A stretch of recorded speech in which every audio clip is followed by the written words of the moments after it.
Nalilito ka ba kung anong ipapa-hair color mo this summer? So eto guys, try our new autumn color. So eto guys is talagang grabe ang daming combination na color at pwede rin to sa mga white hair guys, yung may mga puting buhok.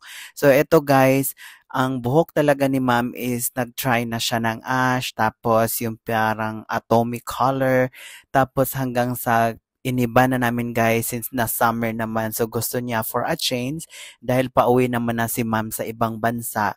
Pero ito guys, talagang nakakabagets talaga tingnan yung pinaka outcome niya dahil talagang tingnan niyo naman as in talagang nag-iiba-iba yung color niya guys. Meron siyang natural brown, meron siyang pagka-ash, tapos meron siyang natural blonde. Tapos ito guys, talagang hindi rin halata yung white hair niya kasi nag-iwan pa rin tayo ng natural hair niya. Tingnan niyo naman, sobrang napaka-beautiful ang blending niya guys. Talagang eto guys, papuputiin ka rin neto dahil meron siyang tan color. Basta sobrang napakabongga talaga yung outcome neto. Tas eto guys, low maintenance din siya dahil hindi siya yung mga ash, talagang sobrang ash na ash. Grabe yung outcome neto guys.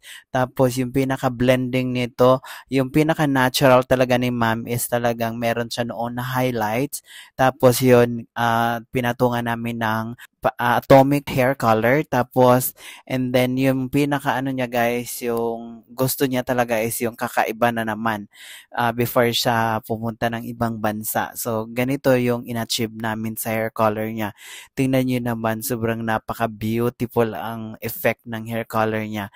Tapos eto guys, wala ding pinipili na skin tone. Babagay din to sa lahat dahil hindi naman siya as in obvious na yung mga color na talagang parang ano lang, yung ordinary. Eto guys, talagang mukhang social talaga ang dating neto guys. Tingnan niyo naman yung highlights niya. Basta yung blend niya talaga as in bagay na bagay talaga sa ano, yung outcome niya. Tapos yung pinaka-roots niya guys, hindi siya as in bland na bland. So bagay pa rin siya sa mga lowlights and highlights niya na talaga namang tingnan niyo yung outcome. Sobrang napakaganda.